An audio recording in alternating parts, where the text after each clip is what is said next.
Bendiciones para todos en este día maravilloso que el Señor nos ha regalado, que nos ha permitido nuevamente reunirnos en el nombre de Jesucristo, nuestro Señor y Salvador. Es un día para celebrar, es un día de gozo, porque cuando los hijos del Señor, la iglesia, el pueblo de Dios se reúne con gozo, porque celebra a Dios, celebra a Cristo, celebra la presencia del Espíritu Santo en medio de nosotros. Así que hoy, a pesar de las dificultades, de las circunstancias difíciles, de tus afanes, de tu debilidad, de aquello que te aflige, gózate en el gozo de la salvación, gózate en el saber que el Señor te permitió llegar hasta este lugar para bendecirte, para llenarte de fuerza, para darte su palabra, para traer a tu vida más fe.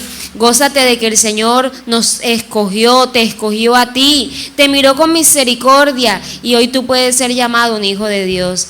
Así que con ese gozo, comencemos esta reunión leyendo la palabra del Señor en el Evangelio según San Juan, en el capítulo 6. Vamos a leer a partir del versículo 32, un pasaje muy hermoso de la Escritura. Y Jesús les dijo: de cierto os digo, que no os dio Moisés el pan del cielo, mas mi Padre os da el verdadero pan del cielo, porque el pan de Dios es aquel que descendió del cielo y da vida al mundo. Le dijeron: Señor, danos siempre este pan. Jesús les dijo: yo soy el pan de vida. El que a mí viene nunca tendrá hambre, y el que en mí cree no tendrá sed jamás. Mas os he dicho que aunque me habéis visto, no creéis. Todo lo que el Padre me da vendrá a mí, y al que a mí viene no le echo fuera, porque he descendido del cielo no para hacer mi voluntad, sino la voluntad del que me envió. Y esta es la voluntad del Padre, el que me envió, que de todo lo que me diere no pierda yo nada, sino que le resucite en el día postrero. Y esta es la voluntad del que me ha enviado, que todo aquel que ve al Hijo y cree en Él tenga vida eterna, y yo le resucitaré en el día postrero. Amén. Esta es la voluntad de Dios, queridos hermanos, que todo aquel que cree en Jesucristo, que todo aquel que ve al Hijo de Dios no se pierda, sino que sea resucitado en el día postrero. Y esa es nuestra esperanza, y ese es nuestro gozo, y ese es el motivo por el cual, a pesar de las aflicciones y las muchas dificultades que nosotros tengamos que afrontar, sabemos que tenemos una esperanza viva, que Jesucristo es ese pan que bajó del cielo, que Él es nuestro alimento, que Él es nuestro sustento y nuestra fuerza, y el que ha prometido resucitarnos juntamente con Él para vivir con Él en el cielo junto al Padre y al Espíritu Santo. Un gusto poder compartir una vez más con todos ustedes en este lugar, completamente convencido de que su gracia, su misericordia, su poder y su favor nos tienen en este lugar, dispuestos a oír la palabra del Señor. Antes de comenzar este tema que es bastante directo, viene del corazón del Evangelio, directamente a confrontarnos a nosotros, quisiera hacer unas aclaraciones que considero pertinentes para poder vivir o percibir este mensaje de parte del Señor, porque a veces vivimos con algunas situaciones o disposiciones en nuestro corazón que nos puedan llevar a ser como reacios y tratar de defendernos del mismo Evangelio. Porque si usted va a la Escritura primeramente, el propósito de la Escritura no es hablar de nosotros, sino hablar de Dios. Ese es el corazón, el espíritu de la Escritura. He considerado que la Biblia es una autobiografía de Dios, la cual nos puede llevar a nosotros a conocerlo. A través de las Escrituras es el mensaje mucho más fiel que cualquier predicación que alguien pudiera tener. Y por supuesto, a través de la revelación del Espíritu Santo de Dios es que podemos lograr comprender lo que la palabra de Dios dice. No lo que quiere decir, sino lo que Dios ha dicho. Y entramos ahí en confusión. Pero en cuanto a nosotros, cuando somos confrontados con la palabra del Señor, la tendencia regular es defendernos. O incluso en algunas ocasiones tratar de trasladar nuestra culpa, por llamarlo así, o nuestra responsabilidad a otros. Y no nosotros asumir lo que la Escritura nos está instruyendo. El estar hoy aquí sentado no nos hace privilegiados porque nosotros somos impolutos, o sea, completamente limpios, libres de pecado, no. El estar aquí sentados, además de venir a glorificar el nombre del Señor, nos reúne también como una nación que busca santificarse. Y si buscamos santificarnos realmente, es porque no lo somos tanto. Y el confesar nuestros pecados debería ser algo concurrente, repetido en cada uno de nosotros, porque a diario pecamos de diferentes maneras.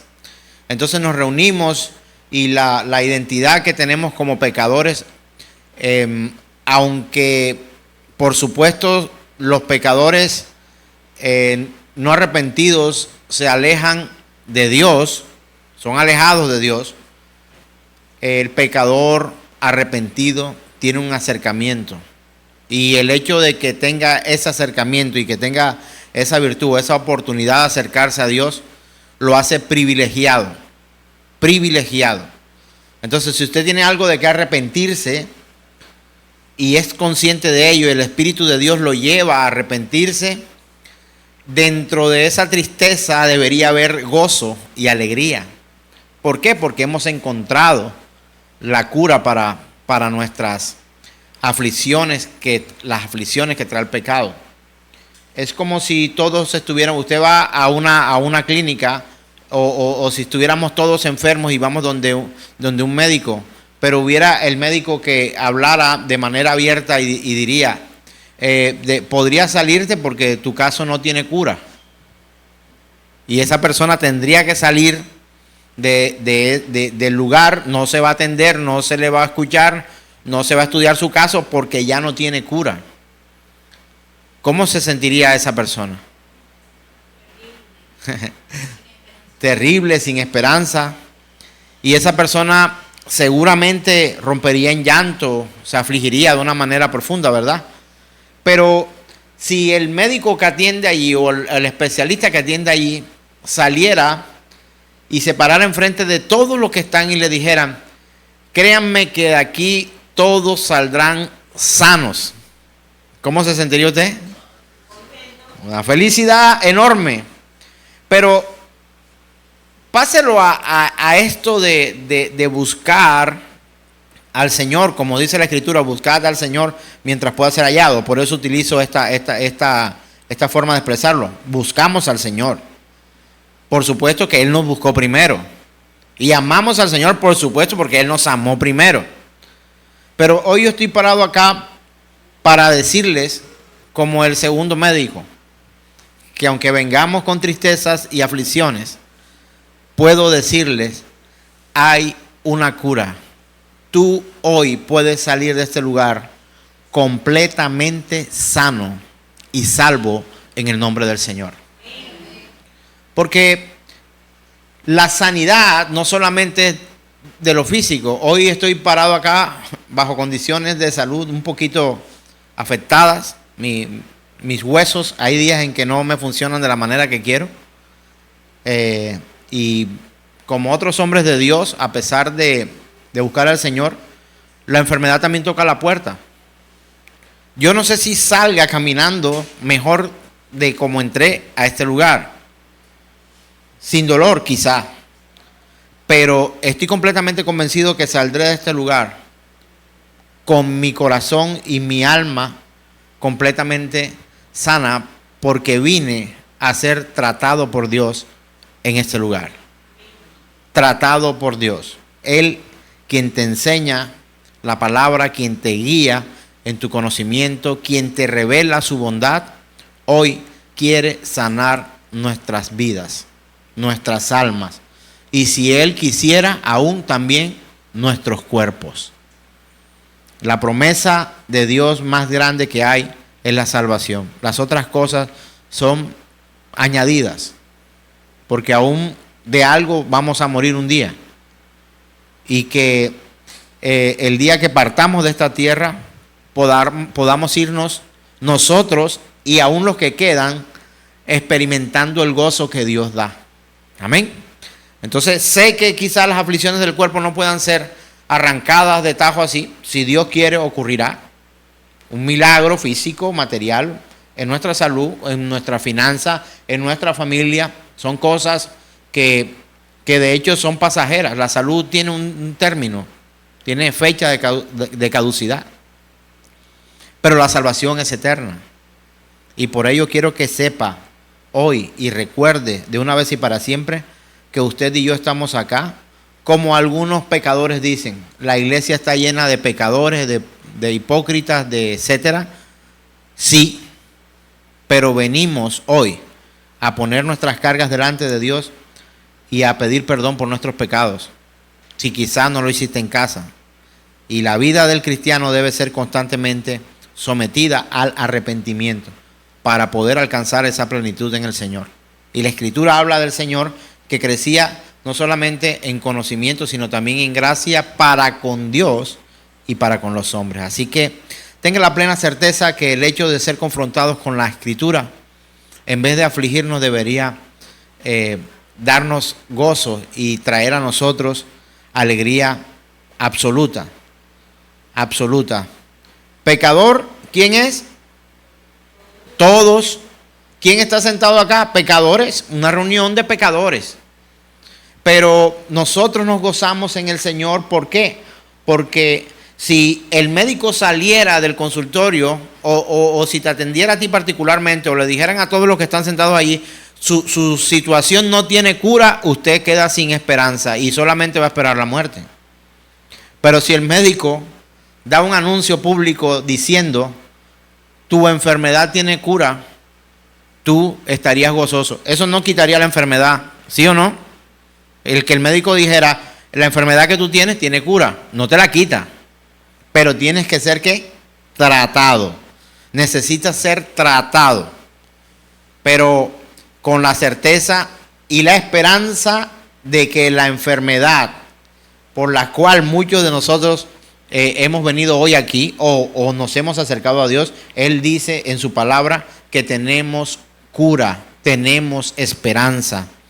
Lo que nosotros estamos padeciendo en las manos de Dios es manejable, tratable y nos da la oportunidad de que seamos restaurados en Él. Amén.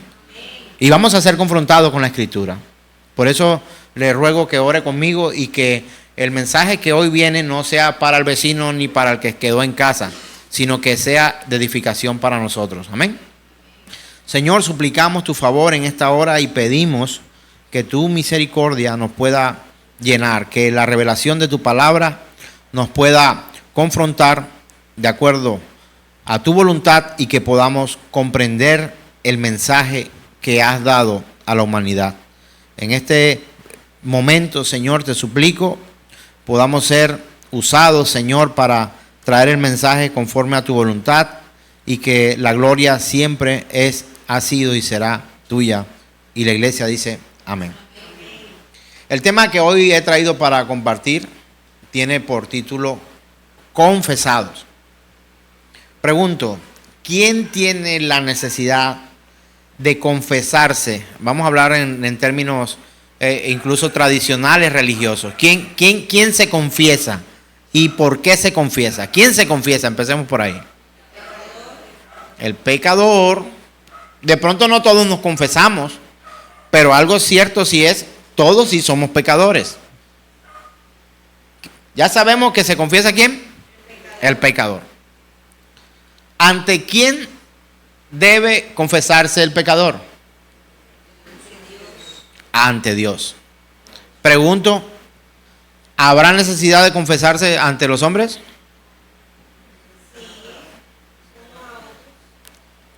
La Escritura dice, aún confesad vuestros pecados los unos con los otros.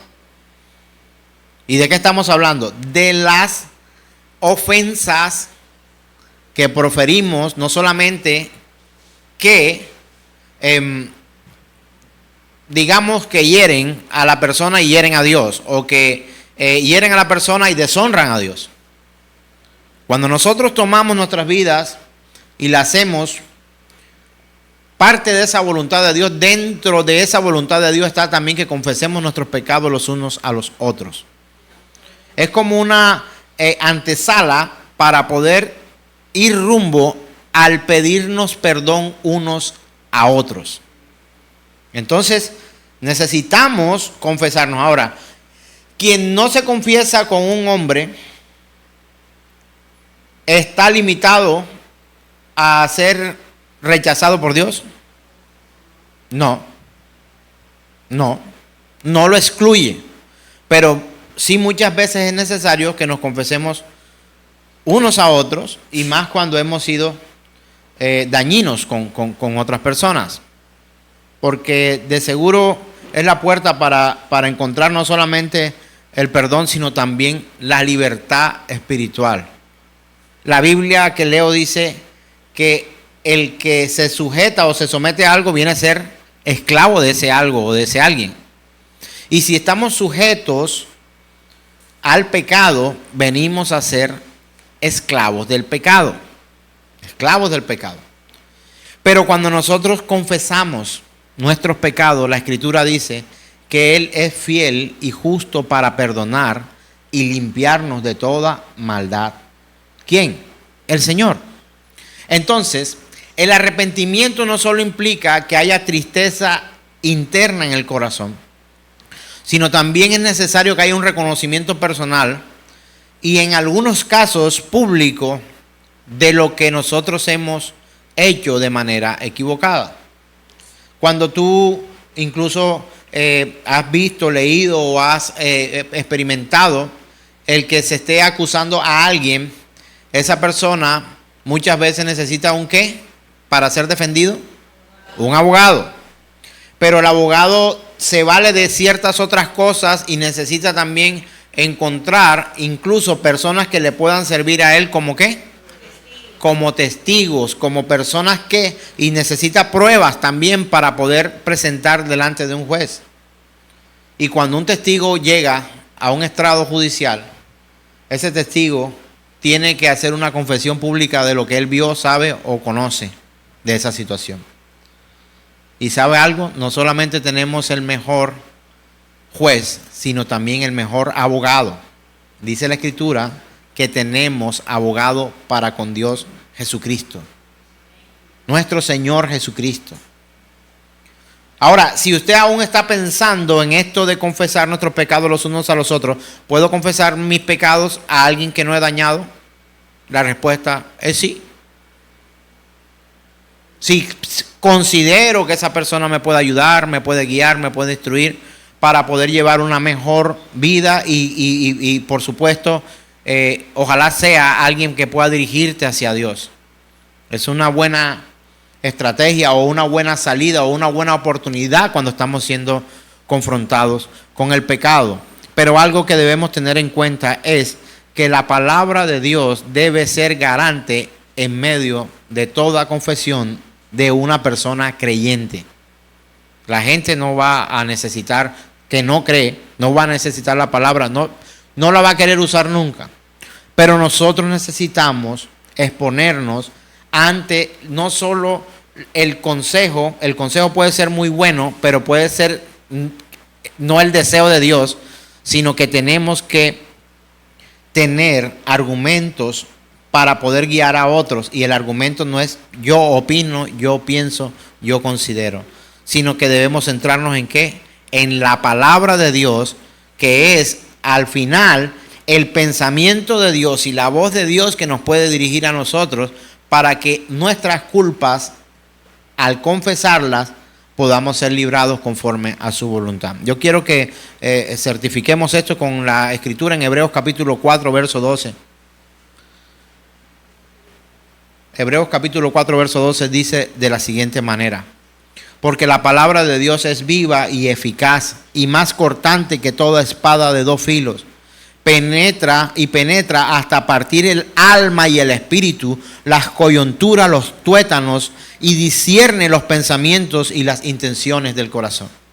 Es posible que tú y yo podamos tener excelentes consejeros, pero si no se usa la palabra de Dios, el creyente quedará incompleto.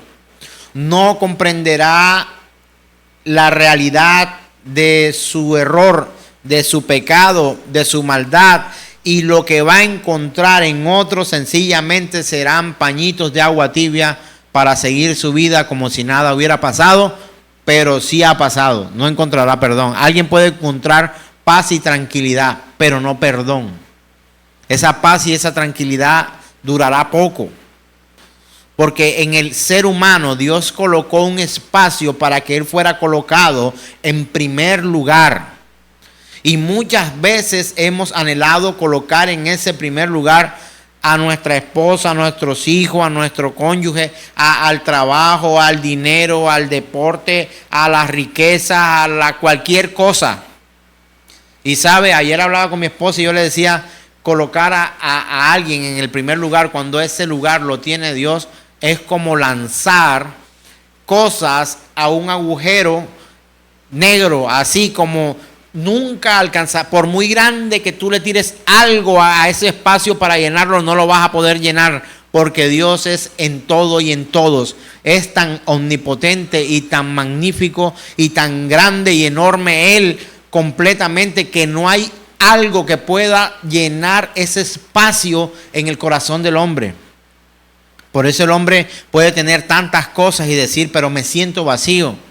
Tienes una esposa, pero me siento vacío. Tienes unos hijos que te aman, pero me siento vacío. Tengo una casa grande, me siento vacío. Tienes tantos vehículos, carros, casas, tienes tantos títulos, pero me siento vacío. Y ese vacío nunca podrá ser llenado con algo tan grande como Dios. Todo será diminuto a la hora de tratar de llenar ahí ese espacio. Y si usted supiera la bendición y lo maravilloso que es poder llenar ese espacio. Algunos lo saben de los que estamos acá. El saber que ese espacio está llenado por Dios es garantizar que aunque las cosas estén mal, nosotros viviremos gozosos aún en medio de la adversidad, aún en medio de la enfermedad, aún en medio de la falencia, de la falta, aún en medio de la ofensa, de la guerra y de los problemas de la vida. Entonces necesitamos nosotros ponernos a cuentas con Dios para poder vivir una vida no solamente que le agrade a Él, por supuesto que es lo mejor, que es en la esfera de las prioridades, debería estar en la mejor, la más grande, para poder agradarlo a Él, pero también para nosotros llegar a sentir paz, tranquilidad y vivir de manera confiada. Es posible que los hombres no nos perdonen nuestras ofensas, pero Dios nunca, dice la Biblia que leo, dice, nunca apartará, despreciará un corazón contrito y humillado. Entonces hay ventajas en medio de la aflicción. Hay buenas noticias en medio de la pérdida. Hay oportunidad en medio de la situación cuando nuestros ojos dicen lo he perdido todo, no tengo nada. Me quedé sin nada, perdí el empleo, perdí mi vehículo, perdí mi fuente de ingresos. De hecho, perdí el hogar y aún perdí mis hijos. El Señor puede llenarlo todo. Si alguien tiene un vacío por una esposa, aunque quiera a esa esposa, es posible que si esa esposa no está, él pueda de una u otra manera satisfacer o llenar ese vacío con otra. Si su esposa muriera, partiera y se vuelve a casar, trataría de llenar ese vacío de falta de una esposa. Eso puede ser una situación. El que pierde el empleo posiblemente puede llenar esa falta buscando otro empleo. Incluso el que pierde hijos o el que no los tiene puede llenar ese vacío de muchas otras maneras como las que he mencionado. Pero el que no tiene a Dios no puede llenar ese vacío con otra cosa, porque Él es insustituible. Él no puede ser cambiado por algo para colocarlo en el espacio donde Él debe ir. Y por eso vivimos muchas insatisfacciones en nuestra vida, porque pretendemos llenar ese vacío con tantas cosas que no nos llevan a Dios y nos hace vivir de manera pecaminosa. Y al vivir de manera pecaminosa nos alejamos del Señor y empezamos a vivir cosas en nuestra vida que parecieran que nos dieran alegrías, pero a la postre nos traerán tristezas. Así que el arrepentimiento, cuando vivimos esta falencia, no solo implica la tristeza del corazón, sino también un reconocimiento personal. Aceptar. Mire, es pecado no tener a Dios como prioridad en nuestras vidas. Es un pecado. Y sabe que es el primero del que el Señor nos llama a nosotros evitar. Por algo está de primero. ¿Cuál es el primer mandamiento? Amarás al Señor tu Dios con todo tu corazón, con toda tu mente, con toda tu alma, con todas tus fuerzas.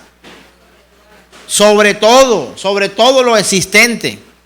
¿Sabe por qué? Porque el resto, todo lo existente, es creación de Dios o provisión de Dios. Entonces confundimos muchas veces nuestras maneras de vivir, nuestra forma de percibir la vida. Y ese es el pecado por el cual nosotros deberíamos pedir como primicia, como primero, pedir perdón.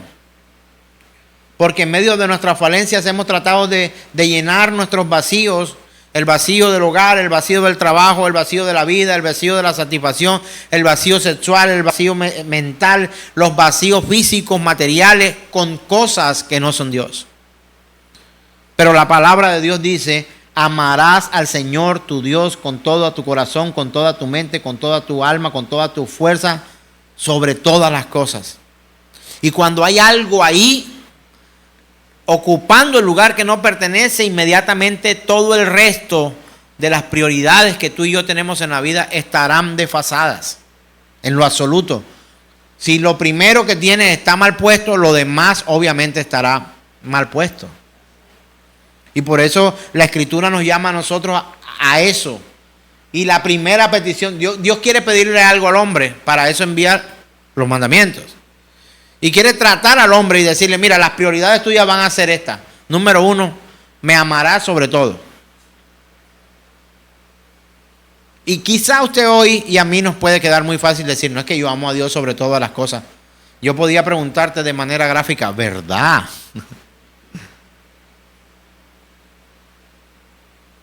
Hagamos el ejercicio. Levante la mano al que considera que ama a Dios sobre todas las cosas.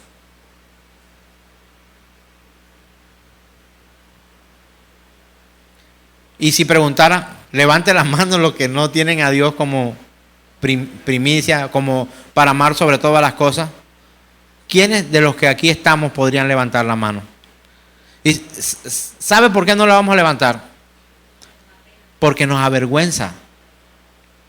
Pero usted y yo sabemos que hemos colocado en primer lugar tantas cosas y tantas, incluso personas, que no son Dios.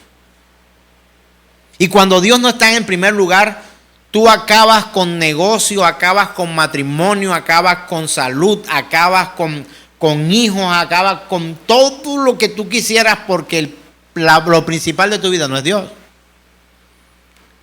Porque cuando tú entiendes que amas a Dios sobre todas las cosas, hay un principio de la sabiduría que dice que es el ¿qué? El temor al Señor. Y por temor al Señor nosotros evitaremos pecar. Pero no todo está perdido. El médico ha salido a decir: tu pecado tiene cura, no estás condenado a la muerte eterna, sino que tu pecado puede ser sanado por parte del médico de médicos, el hacedor de milagros, el Señor, el abogado que tenemos para con Dios juez. ¿Qué oportunidad tenemos, hermano? ¿Qué oportunidad tenemos? La mejor oportunidad que alguien pueda tener en su vida es colocar en orden las prioridades que Dios le ha entregado, en el orden que Dios le ha entregado, para que su vida sea un completo éxito. Exitoso no es aquel que tiene más. Exitoso incluso es aquel que, aunque no teniendo, tiene en orden sus prioridades. Si tú tienes a Dios como prioridad en tu vida, las otras cosas las vas a organizar a una manera que, aunque el mundo te lo critique, tú sabrás que estás agradando a Dios. Te voy a colocar un ejemplo. Si a alguien le preguntaran públicamente, con un micrófono delante de muchas personas, ¿qué es lo más importante que usted tiene en su vida? Y si esa persona dijera públicamente, mis hijos son los más importantes. Pregunto, ¿le tirarían huevos, tomates, cosas podridas? No. ¿Qué harían? Bravo. Eso es, los hijos es lo más importante. O si alguien pasara de romántico y dijera, mi esposa, mi novia, o mi esposo, o mi novio, mi prometido es lo más importante. Seguramente que se escucharía en medio del público, ¡ah! ¡Qué lindo! Pero si a esa persona le preguntaran en qué lugar está Dios y dijera públicamente, no, lo primero es Dios. Ah, sí, va, claro, por supuesto. Pero después, como si fuera poco tener a Dios por primero. Pero ¿sabe qué significa tener a Dios como primero en nuestras vidas?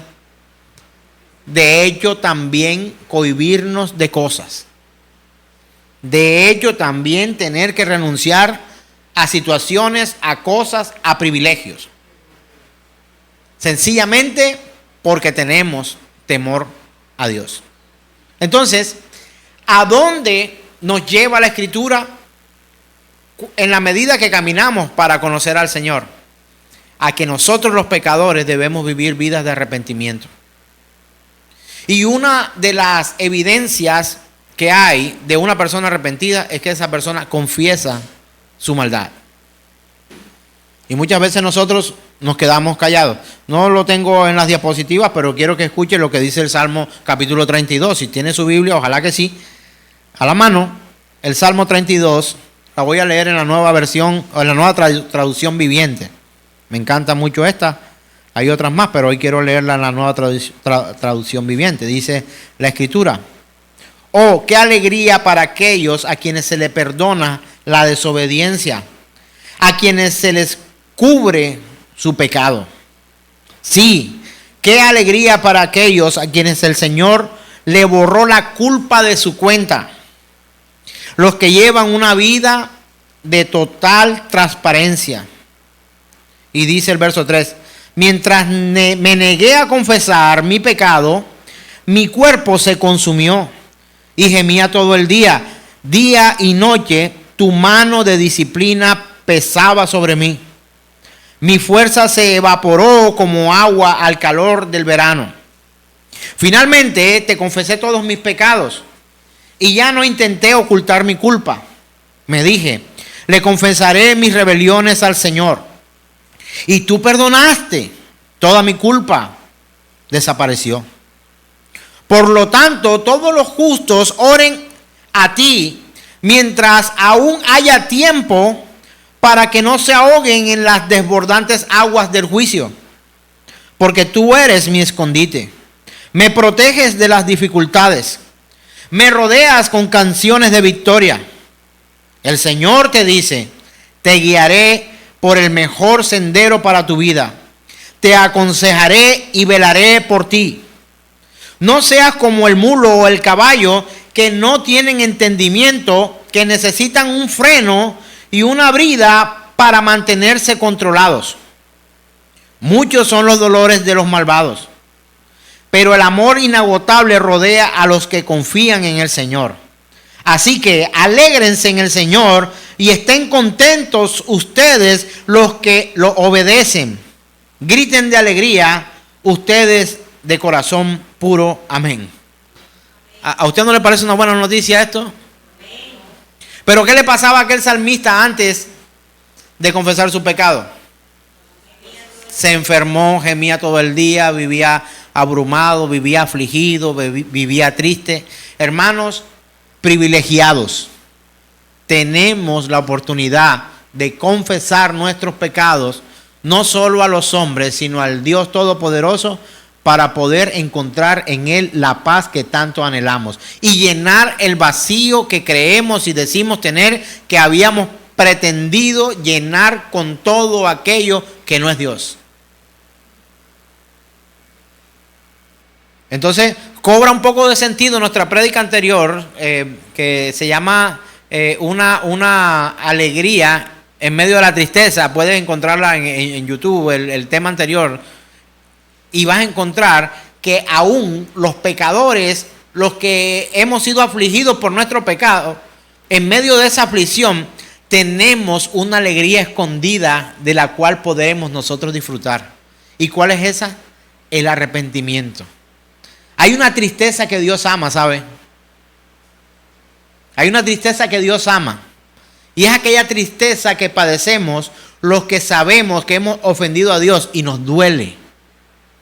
Por eso la Escritura dice, hemos mencionado, porque Él no desprecia a un corazón contrito. ¿Qué quiere decir eso?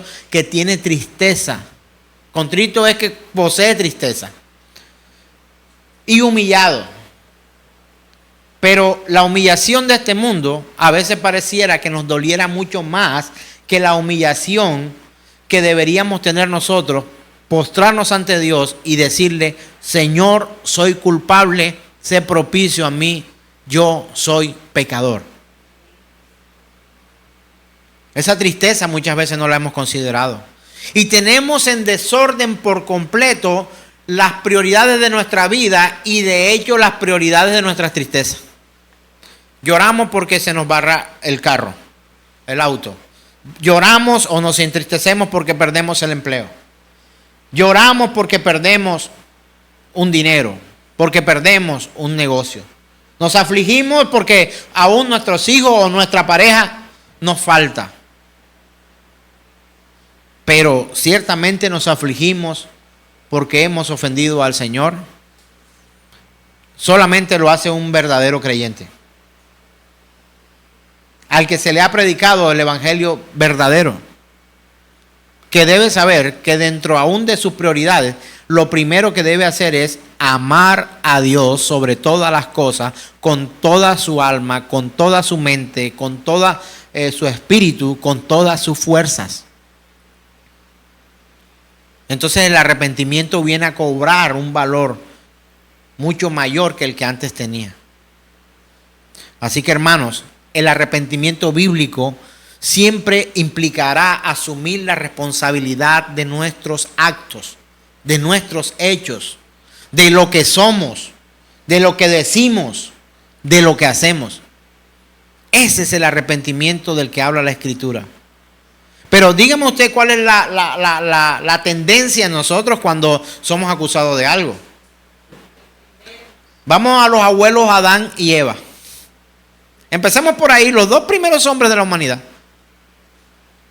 Cuando el hombre peca porque come del fruto que no debía comer, del árbol del conocimiento del bien y del mal, recuérdame cuál fue la excusa que dio Adán al esconderse. La mujer que tú me diste. Y muchas veces incluso en cuestión de género, nosotros los hombres tenemos la tendencia de defendernos aún de nuestras esposas, sencillamente por la calidad de vida o la calidad, o sea, depende nuestra santidad o depende nuestra, ¿cómo diría? Nuestra evolución o nuestro comportamiento de la actitud de la persona que está a nuestro lado. Yo soy alguien que también ha vivido lo mismo, que ha querido excusarse con los errores de mi esposa para poder salir bien librado. Pero Dios conoce quién soy y sabe por qué lo hago. Pero si mi esposa falla, eso no me da derecho a mí para yo también fallar. Si mis hijos fallan, no me da derecho a mí para yo desatenderlos si necesitan mi atención. Si usted como parte de esta congregación falla, no me da derecho ni autoridad a mí para yo también fallar. No la tengo. De hecho, mi comportamiento no debe cambiar con otras personas. Ustedes recuerdan que yo les conté una anécdota que yo voy toda la semana, todas las mañanas voy a trotar al polideportivo a hacer mi entrenamiento de running y que me encontraba con una persona a la cual yo quería como saludar porque siempre trotaba con rostro enojado. ¿Alguien se acuerda? Yo mencioné esto acá, que a veces me daban ganas de pasarle la mano para que me chocara. Bueno, el jueves lo hice. Y esta persona me saludó, me dijo, Pollo, hola Pollo, ¿cómo estás? Entonces era una percepción que yo tenía. Porque cuando yo traté de romper ese hielo, no solamente encontré que detrás de ese rostro, que a mi parecer era enojado, encontré una persona como afable, así como bastante animada, y me saludó con una efusividad como si realmente me conociera. Porque tenemos pensamientos que nos limitan, no conocemos. Es más, no sé si podría ser hasta un gran amigo, posiblemente. Y había otra persona también por allí que yo siempre la veía trotando, me miraba y tiene un ritmo mejor que yo, y yo decía, este tipo no saluda, de pronto se cree más alto. Mire, todas esas cosas la piensa uno en la cabeza. De pronto se siente más fuerte que yo y como, bueno, corre más rápido, entonces yo voy a mirar para ver si me puedo medir con esa persona. En la última carrera que hubo en la ciudad, corrió con nosotros. Allí estuvo con nosotros. Porque tenemos prejuicios en nuestra mente con las otras personas y creemos que esos prejuicios son tan contundentes que nos dan derecho para que nosotros actuemos de cierta forma. Necesitamos ser responsables nosotros con nuestros propios hechos. Mira, si no te saludan, saluda. A veces me han dado ganas de decir, no saludo más. O no hago más. O no busco más esto. O no voy a ser amable. O no voy a ser cariñoso con las personas. O voy a dejar de ser. Mira, sin que esa persona lo sepa, te está dañando. Estás asumiendo tú un rol que no es el tuyo. Si tú realmente quieres cambiar tu vida y tu entorno, tendrás que esforzarte por agradar a Dios en tu entorno y en tu vida. Porque te digo algo. ¿Quién tiene que cambiar en arrogancia? Si alguien es arrogante contigo, ¿quién tiene que cambiar? ¿Tienes que cambiar tú que no eres arrogante? Y sabes, lo primero que hacemos es traer a nuestra mente, no voy a saludar, no le voy a hablar, que haga lo que no sé qué. Empezamos nosotros a tener en nuestra propia vida unos juicios y de hecho juicios que nos afectan a nosotros mismos. Así que hermano, hermana, amigo y amiga, usted no peca por otro, usted peca por decisión propia. Porque tenemos la tendencia de trasladar la culpa a otro para poder autojustificarnos. ¿Y sabe qué? Mientras David lo hizo, en este Salmo 32 que leemos, dice la Escritura tristemente que se envejecieron aún sus huesos. Se enfermó, ocultando su culpa, se enfermó. Salmo 32 lo dice, hermano, ojalá lo estudiara, lo leyera y se comparara usted a la luz de la Escritura. Él dice, mi cuerpo se consumió. Me encanta cómo lo dice esta versión. Mientras negué a confesar mi pecado, mi cuerpo se consumió y gemía todo el día. De día y de noche, tu mano de disciplina pesaba sobre mí. Mi fuerza se evaporó como el agua al calor del verano, dice el Salmo. Pero luego cambia la historia. A partir del verso 5 dice, finalmente confesé todos mis pecados. Y ya no intenté ocultar mi culpa. Me dije, le confesaré mis rebeliones al Señor. O sea, él se dijo a sí mismo. Sí mismo. Voy a confesar. Voy a hablar con Dios. Voy a quitar toda la culpa que le he echado a las personas. Y voy a asumir mi responsabilidad. Y confesó su maldad, confesó su pecado. ¿Sabe qué hizo? Intrínsecamente este hombre ha colocado a Dios como primero. Porque antes de colocar a Dios como primero, había puesto las excusas como Dios de él. Y esta verdad, hermano, es contraria a las creencias de nuestra actualidad. Encontramos que aquí hay que culpar a alguien. Nos excusamos con cualquier cosa. Tratamos de autojustificarnos. Tratamos de vivir como los demás. No, pues que si los demás lo hacen. ¿Por qué tú llegas tarde a la oficina? Aquí todo el mundo llega tarde. Y como todo el mundo llega tarde, entonces yo también llego tarde. He visto como algunos, no voy a quemar a alguien, antes llegaban temprano. Ahora llegan tarde. ¿Por qué? Porque otros llegan tarde. Mira, no cambies eso ni en tu trabajo ni en tu congregación. Mantente firme en el Señor. Hay cosas que tú no vas a tener que cambiar porque otros la hagan. Si alguien engaña a su esposa y es común, no tienes tú por qué escudarte en eso. Sé tú fiel. Si alguien miente, como todo el mundo aquí dice mentira, entonces yo también voy a decir mentira. Tú no tienes por qué cambiar por otros. Y si tú vas a cambiar algo, es para glorificar a Dios. Acuérdate de eso, hermano. Necesitamos ser responsables por nuestros propios actos. Necesitamos dejar de vernos como víctimas. Incluso de algún poder maligno. Porque cuando cosas feas nos pasan, decimos, no, algo está pasando. Tengo que ir a la playa, bañarme de espalda y meterme 7 veces de cabeza en el agua para ver si se me quita esta saladera. Alguna cosa uno dice.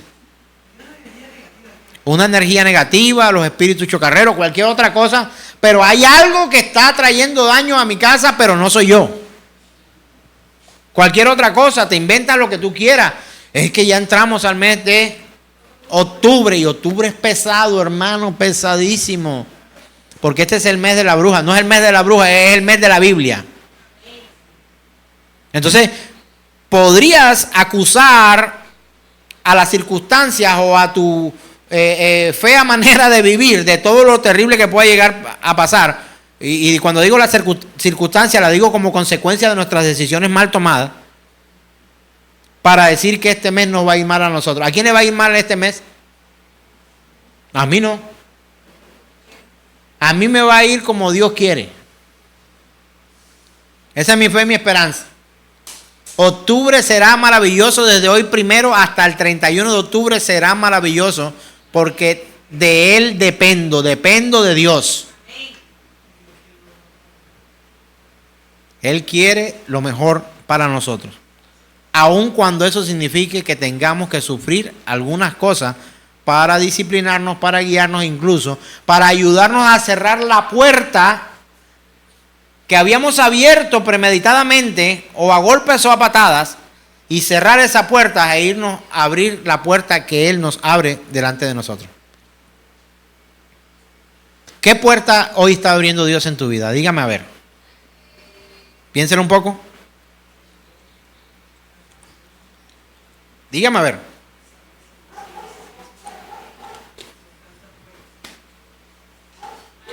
¿Será que hoy Dios está abriendo la puerta del arrepentimiento? ¿Será que hoy Dios está abriendo la puerta del perdón para nosotros? ¿Será que Dios está abriendo la puerta de la oportunidad para no seguir viviendo como veníamos? ¿Será que Dios está abriendo la puerta de su casa para invitarnos a morar eternamente en ella? Quisiera preguntar, ¿alguien afligido está aquí hoy? Yo estoy afligido, pero tengo gozo en mi alma, gozo inefable. Estoy gozoso, ¿sabe por qué? porque sé que mi salvación no depende ni siquiera de mis actos, sino que al ser un pecador confeso delante de Dios, Él provee para mí vida eterna, oportunidad de salvación. Entonces, no así la sociedad nos señala arrogantemente y señalamos nosotros a la educación, a la sociedad, a la crianza, a las cosas. No es que yo trato mal porque sí, porque los Pérez somos así. Los Sánchez así somos. Yo grito todo el tiempo, esta es mi voz. ¿Será verdad que tú gritas todo el tiempo? O sea, imagínate esa persona que dice esa cosa cuando va a orar. ¿Será? Aquí estoy, Señor, te vengo a pedir perdón, tú verás a ver. ¿Puede presentarse así? Un corazón contrito y humillado, Él jamás despreciará. Entonces, hermanos, nosotros cuando nos convertimos, sin embargo, al Señor, cuando sufrimos esa transformación, nuestro entendimiento también es alterado acá. Alguien me dijo una vez que hice una predicación acerca del pecado como cosa rara, y yo decía, yo tengo que confesar que he sido deshonesto, mentiroso, ladrón, mal pensado, no sé qué, y alguien me dijo, pastor, ¿usted por qué dice eso? O sea, que usted se considera así públicamente, pues eso deja mucho que pensar. Pero yo quiero decirle, sencillamente, eso somos. Y estamos necesitados de arrepentimiento y de confesar nuestros pecados sin estorbo delante de Dios. No culpar a otro. No, es que mi papá, es que tú porque eres así de grosero o de grosera. No, es que yo con mis papás nunca me las llevé bien yo. Yo soy así, me acostumbré a esto. No, yo soy así ya, eso no se puede mejorar. Hermano, no. Quien se arrepiente de sus pecados, dice la Escritura que leo, si alguno está en Cristo, nueva criatura es. Las cosas viejas pasaron y aquí son todas hechas nuevas. ¿Por qué? Porque Él nos da una nueva oportunidad. ¿Tú te imaginas a Dios que tú vengas y le pidas perdón, te vas en mocos y en llantos ahí postrado ante Él y le pides perdón por todos tus pecados de manera sincera? Y cuando tú te levantes de ahí, ay sí, ya yo sé que Dios me ha perdonado, y Él te diga, no, Señor. No, Señor.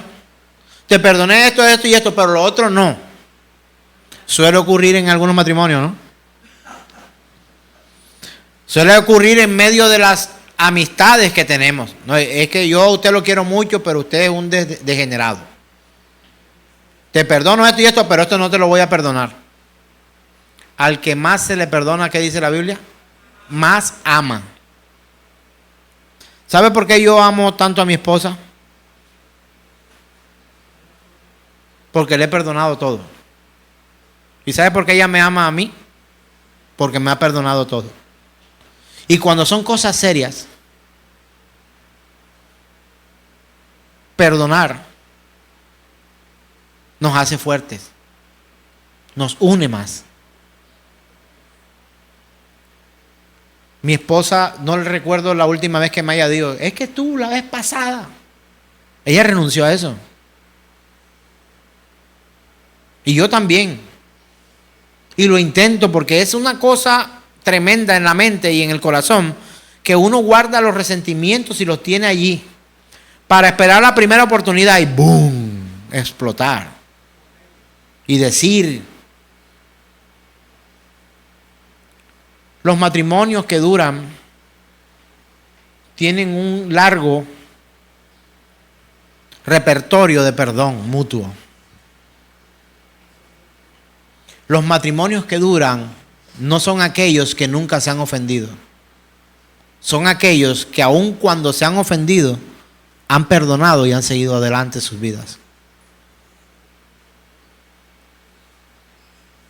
Porque también el dedo acusador no solo siempre está hacia el frente, sino también hacia nosotros. Algunos utilizan la alegoría de la mano. Cuando señalas con un dedo, hay 3 apuntándote a ti. Pero si eso entra por aquí y sale por acá, no tiene sentido. Pero si lo vivimos conforme a la palabra del Señor, tenemos que perdonar las ofensas de los unos de los otros. Entonces, necesitamos reconocer la culpa personal, tomar completa responsabilidad de nuestros actos para poder estar delante de Dios con transparencia y con una confesión sincera del pecado. ¿Tú te imaginas yendo a donde Dios, que es omnisciente, o sea, quiere decir que tiene todo el conocimiento y lo sabe todo, y presentarte con una excusa del por qué tú pecas, del por qué tú fallas? Te pregunto, ¿serás perdonado por Dios cuando has puesto excusas sin asumir tu propia culpa? Pues no. Porque si tú te autojustificas, no tienes necesidad de perdón. ¿Qué necesidad de perdón tienes si ya tú te autojustificaste? O sea, no tienes por qué pedir perdón. No tienes por qué. Pero si somos sinceros con Dios, mire, yo esto no lo encontré en la Escritura, pero sí sé que viene por inspiración de parte del Señor, porque no puedo decir una cita, pero son muchas cosas que he encontrado y que el Señor enseña de manera particular. Pues me dio esa experiencia, que son pocas de las que evito contar propias, pero yo encontré que cuando le confieso a Dios realmente mis pecados, tengo la posibilidad de ser sano por Él. Vamos a colocar un ejemplo. Es que yo soy grosero porque mi padre conmigo era grosero, cosa que no es cierto. Mi padre era una dulzura conmigo. Toda la vida fue alguien muy dulce y muy cariñoso conmigo. Cortés, amable, nunca me dio un mal ejemplo. Seguramente tenía sus errores y sus pecados, y algunos conozco, pero eran más las cosas buenas que mi padre tenía. Una persona, un caballero, como dice Marta acá. Hermanos, y yo aprendí que cuando yo trataba de ocultar mi culpa, culpando a otro, tratando de exponerle a Dios autojustificaciones, yo seguía cometiendo los mismos errores y los mismos pecados. Pero un día dije, Señor, yo he pecado con esto, no por otro, sino por mí. Encontré en el Señor que solamente allí podía percibir la sanidad para mi vida. Porque entonces yo como que había hallado gracia ante Dios al confesar mi pecado como era, y su mano de poder y de misericordia se extendía para sanar mi verdadero daño, mi verdadero error. Lo que estaba dañado en mí, Él venía y lo sanaba. Solamente he encontrado que al confesar mis pecados de manera honesta delante de Dios, así fuere lo que fuere, Él me sana y me da conciencia. ¿Por qué lo has hecho? Por esto y por esto. No, ¿por qué lo has hecho? Porque yo soy tal, porque yo quiero, porque me he deleitado, porque lo pretendo, porque me gusta. Y entonces encontraba por parte de Dios que había una respuesta a lo que yo podría llamar cierto grado de honestidad con Dios. Y decirle, Señor, te voy a ser honesto, lo he hecho porque me gusta. No, la culpa es porque yo quiero, porque quiero ser grosero, quiero ser descortés, quiero ser violento. Me he equivocado, Señor.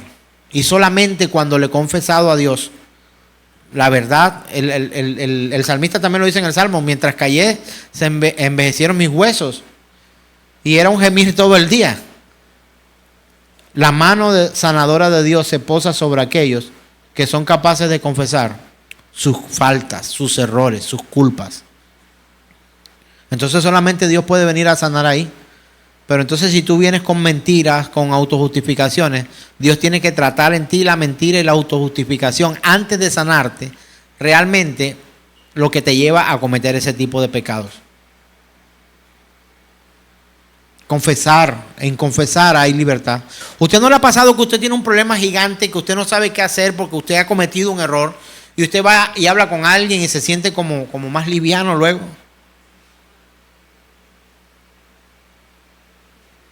Eso ocurre porque Dios ha diseñado al hombre para que sea así.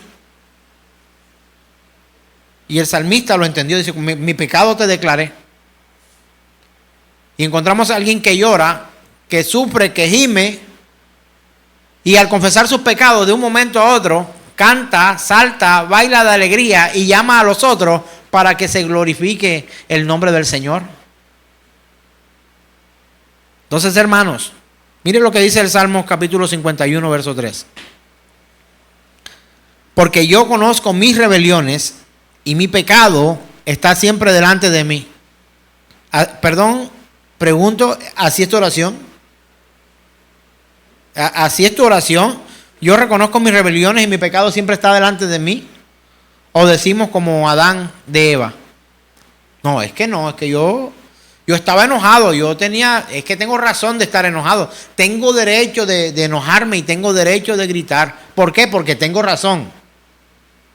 Pierde la razón. Pierde la razón. Teniendo razón, pierde la razón. Muchas veces. Porque te alteras y pasas a otra cosa.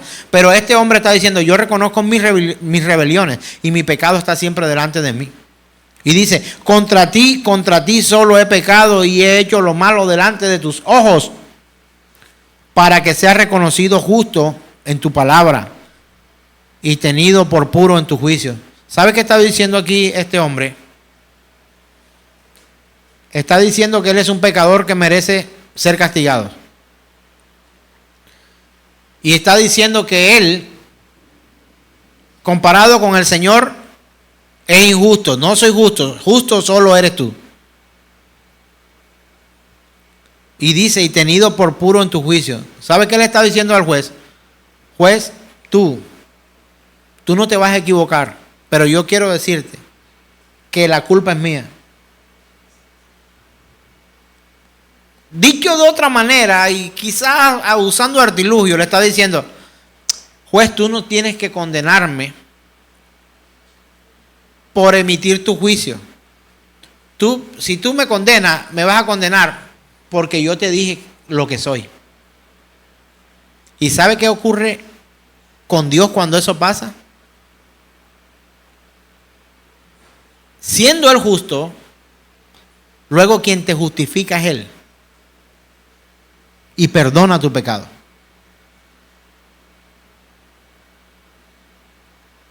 Hay una gran sanidad en confesar. Pero si tú vas delante de Dios, no, yo rebelde no soy. Y pecado no tengo. Y contra ti yo no he pecado. No, si yo me enojé fue con alguien, no. Con mi esposa, con mis hijos, con el jefe. Contigo nada, yo contigo no tengo problema. Tú eres juez justo, vamos a ver qué haces. Me pongo en tus manos, tú verás a ver. Esa es la otra cara de la moneda. Y bueno, ni es culpa de otro, tu culpa es esta, y te condeno a esto. Pero cuando uno asume la culpa delante de Dios, hermano, delante de Dios, y pide perdón por sus pecados, confiesa sus pecados delante de Dios, hay una promesa gigantesca y maravillosa que dice, Él es fiel y justo para perdonar nuestros pecados y limpiarnos, sanarnos de toda maldad. Quiero terminar este espacio de tiempo con esta reflexión, hermano. Al igual que David, nosotros tendremos que vernos obligados a aceptar, a reconocer nuestra culpa delante de Dios. Y solo así recibiremos por parte de Dios la sanidad que tanto anhelamos. Tu sanidad no está por fuera de Dios. tu sanidad está en Dios. El perdón de tus pecados no está fuera de Dios. El perdón de tus pecados está en Jesucristo, quien es Dios. La verdad de tu maldad no está fuera de Dios, sino a través del Espíritu Santo de Dios, que es Dios en nosotros para convencernos de tres cositas: de pecado, de justicia y de juicio. Eso no es lo mismo, pastor, las dos últimas cosas que dijo. No. De pecado por cuanto nosotros aceptaríamos que somos pecadores. De justicia para poder discernir entre lo que es bueno y malo, bien y maldad, de acuerdo a los preceptos de Dios.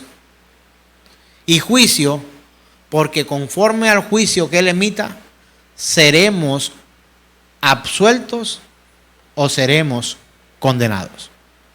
Así que, hermanos, al igual que David,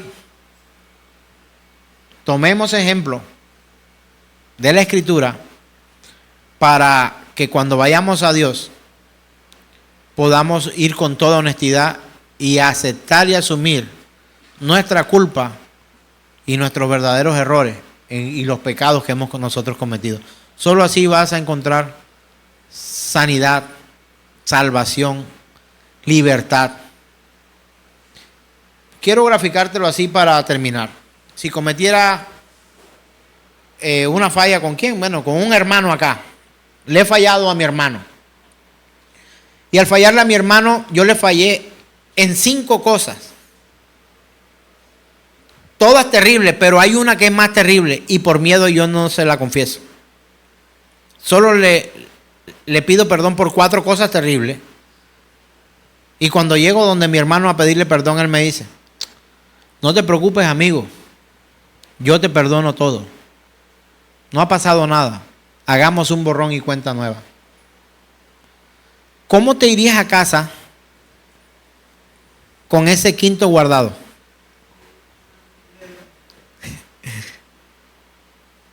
Pero si habrías ido con los 5 y le dijera: te fallé en esto, en esto, en esto, en esto y en esto. Si todo es terrible, uno más, no hay quinto malo. Podría decirle a ese hermano: perdóname no por 4, sino por 5 faltas que cometí contigo. Y si el hermano me dijera: no te preocupes, hagamos borrón y cuenta nueva, tú te irías libre a tu casa. De la misma manera, pero por supuesto que mucho más serio con Dios, cuando le confiesas 4 pecados, pero el quinto te rehusas a aceptarlo. ¿Y sabe qué es lo peor? Que este quinto, Él lo conoce como a los otros 4, porque a Él no podemos engañar. Así que, hermanos, si hoy es la oportunidad de confesar tus culpas y tus pecados a Dios, no te quedes con el quinto y vuelve a casa completamente libre, perdonado y con tu tratamiento de sanidad emocional y quizá incluso física, porque el pecado callado, el pecado no confesado, enferma el cuerpo, la mente, el alma y el espíritu. Así que coloquémonos en pie hoy y reconozcamos que Él es Dios poderoso. Reconozcamos que Él tiene tanto por darnos. El profeta Oseas, en Oseas capítulo 14:2 dice lo siguiente: llevad con vosotros palabras de súplica y volved al Señor y decirle al Señor: quita toda iniquidad, acepta el bien y te ofreceremos la ofrenda de nuestros labios. O sea, le está diciendo: Señor, ¿sabes una cosa? Yo le voy a decir a aquellos: vengan, por favor, arrepintámonos delante de Dios y seamos sinceros con el Señor. ¿Para qué? Para que Él quite toda iniquidad y que acepte el bien y que nosotros podamos ofrecerle a Él alabanza con nuestros labios.